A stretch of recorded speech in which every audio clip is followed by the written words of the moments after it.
Hey everyone, welcome back to Just Being Booky. I decided to do a little bit of a different video. I'm pretty sure I've seen others do this too, but not as many times as like the most popular ones, of course. But it sounded pretty fun and also it benefits me slightly in one way or another, possibly. Technically, it's only a possible benefit, but how about I just indulge you in what I'm trying to talk about? Today I am going to be entering in giveaways. Book giveaways. Don't get me wrong. I mean, other giveaways are cool too, but book giveaway. I have two different platforms that I'll be doing this on.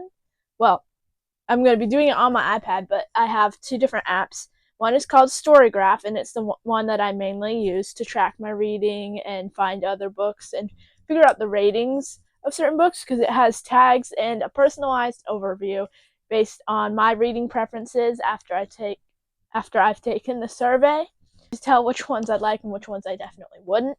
And then, of course, I got the classic Goodreads. Now, I'm not sure how far along I'm going to scroll in the Goodreads giveaway part because I've done it before. There are a lot of giveaways, generally speaking, on Goodreads. So we'll just see how far that goes. But I'm just going to be starting with Storygraph to make it easier. And it's going to be a little interesting for me because I usually do entering the giveaways pretty silently by myself. So I'm going to be reading the descriptions, telling you what I think, and then saying if I'm entering the giveaway or not. And I'll be putting images up on the screen for each of the books that I mention most likely. Unless I'm just briefly mentioning it, then I probably won't, and you can just look it up yourself in that case. But anyway, I think I'm just gonna get started. So here's my iPad. I'm gonna get it open to the Storygraph app. Alright, giveaways. First, we have The Seaside Homecoming. Okay, it's a romance. If you know me, you know that I'm not particularly into romances. I did more recently, get my first purposefully romance book to try, but generally speaking, I'm not going to be trying that yet. If I decide that I really like it, then I'll obviously dive into it time and time again. Sing Me to Sleep. Grass Dancer. That sounds interesting. Let's see. Hmm.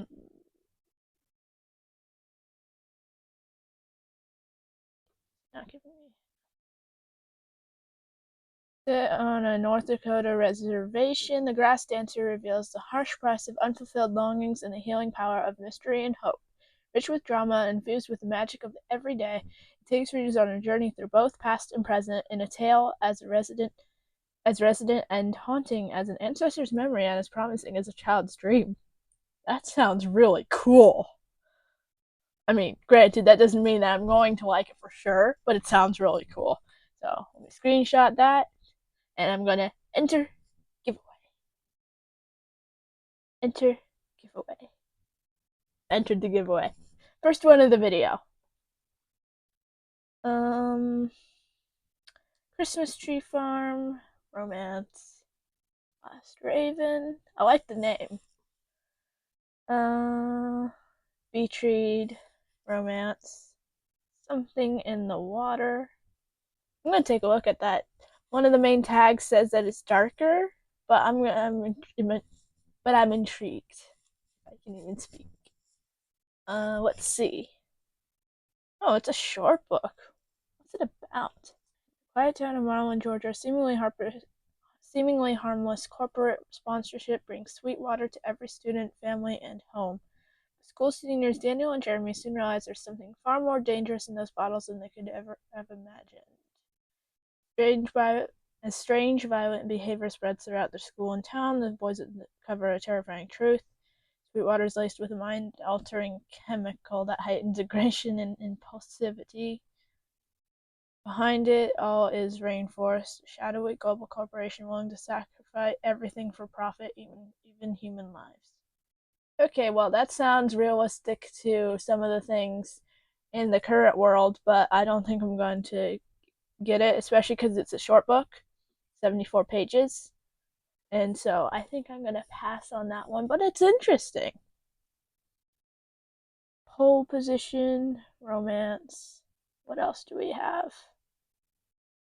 A children's book, like children's. How You Got Your Name. Deadly Revenge. No, thank you. How? Oh, not how, but We Could Be Rats. Okay. I don't think I'm gonna be interested in that one. Only for the holidays. Yeah, another romance. Beauty and the Alchemist. Is that like a Beauty and the Beast rewrite or something? That. Okay, it looks like a combo of different fairy tales and murder. Yeah, no, I'm good. You do not combine fairy tales with modernized murder stuff. I don't like that anyway. Uh, I like the title of this one, but it's romance specific. The Manor of Dreams. Uh, Redwood Court. What's that about?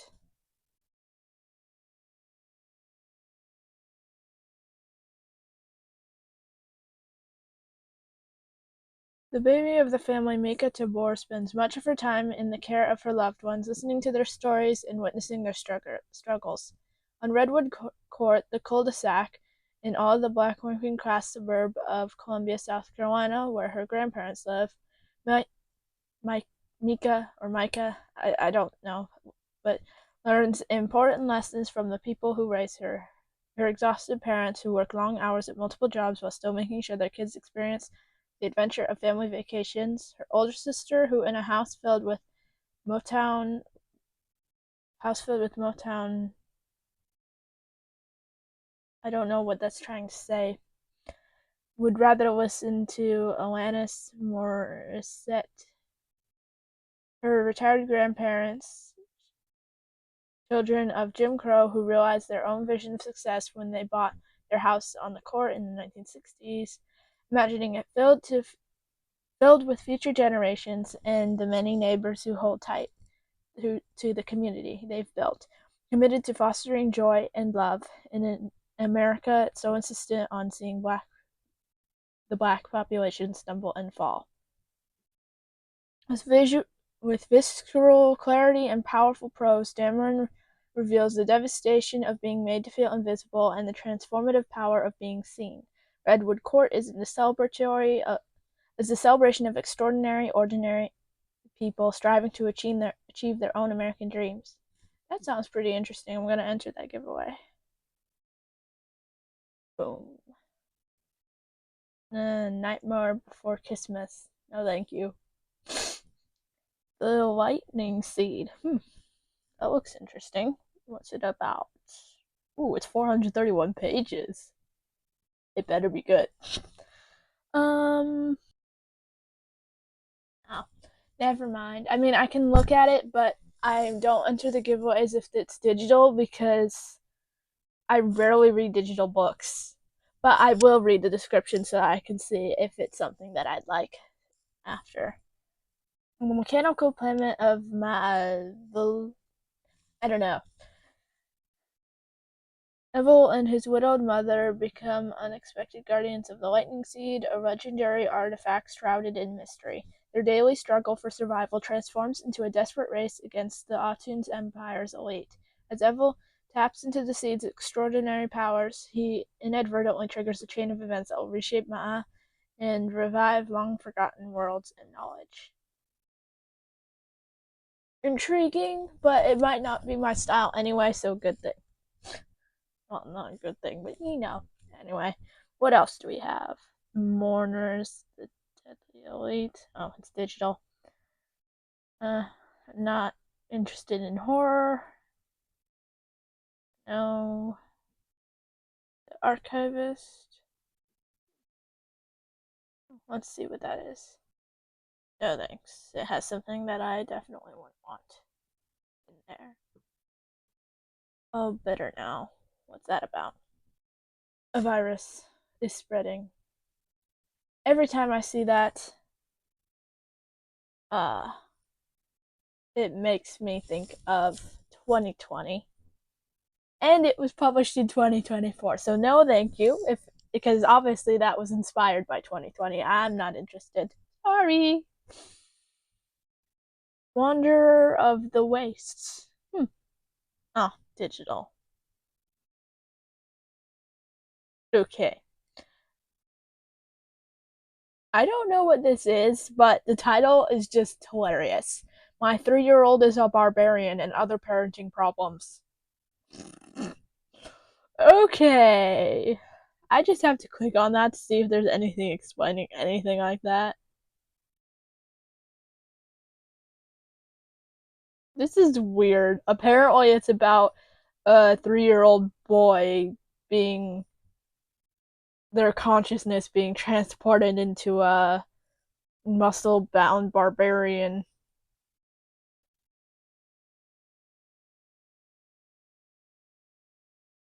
I I can't. Let's keep moving on. Paradise Lost. Oh, that's an audiobook. Mm, the Queen's Cook. That looks interesting. What's it about?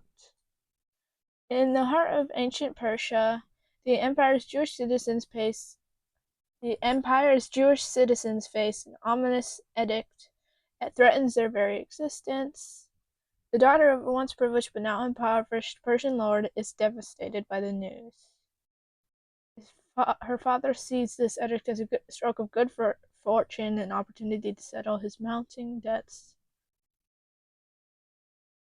No. Across both sides of the mirror. What's that? Okay, the cover is a little weird, but I'm gonna see what it is. Hmm. Oh wow, that's already it out of Storygraph, so I guess I'll go to Goodreads and look at the millions. Probably not millions, but the bunches of giveaways that they have. So make it over there. Giveaways. Alright, let's see. The blue. No, I thought it said the bloom at night. It says they bloom at night, which both sound interesting. More. The red algae bloom has taken over Mercy, Louisiana. Ever since a devastating hurricane, mutated wildlife lurks in the water that rises by the day. But Mercy has always been a place where monsters walk in plain sight, especially at its heart. A cove where Noon's life was upended long before the storm at a party her older boyfriend insisted on. Now Noon is stuck navigating the submerged town with her mom, who believes their dead family has reincarnated as sea creatures. Okay, I was interested in the first half, now I'm not. No offense to anything like that, it's not my thing. And the other side of now. It looks like a romance. It doesn't say romance. Why doesn't it? What is it?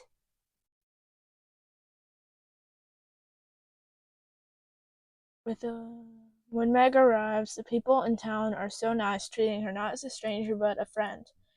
Oh no, this is romance. That's one in Spanish.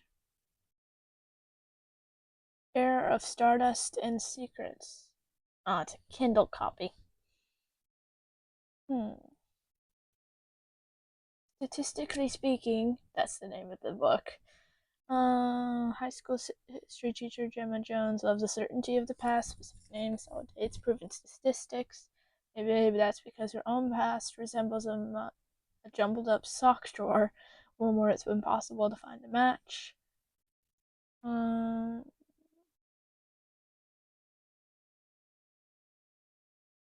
just read down. On paper, Gemma's life is just like any other successful single 30-something. Her students adore her. She lives in a beachside cottage next door to the world's sweetest neighbor, Margie. She's definitely caught the eye of Karim, the resident PE teacher at her school. Every day of her life, She can't get one thing out of her mind, the baby she gave up for adoption when Gemma was just 16 years old. This is the year that baby, the only name Gemma has for her little girl, will turn 18, and it might be the year that she actually meets her daughter face to face. Sounds pretty interesting. So I'm gonna enter that real quick. Songlight, the Torch Trilogy. It's about romance specifically. Sounded so good.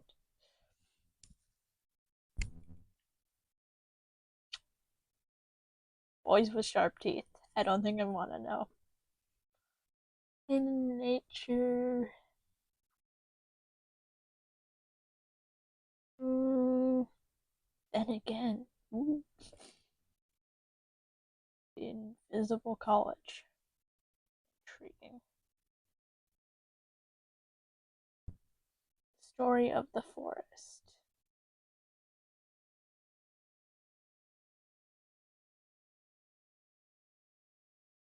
It's 1913 and a young, carefree, and recklessly innocent girl, Mina, goes out into the forest on the edge of the Baltic Sea and meets a gang of rowdy young men with revolution on their minds. Sounds like a fairy tale, but it's life. This adventure leads to flight, immigration, and emigration, and a new land, a new language, in the pursuit of idealism or happiness. From Liverpool. But what of the stories from the old country? How do they shape and form the next generations who have heard the well-worn tales?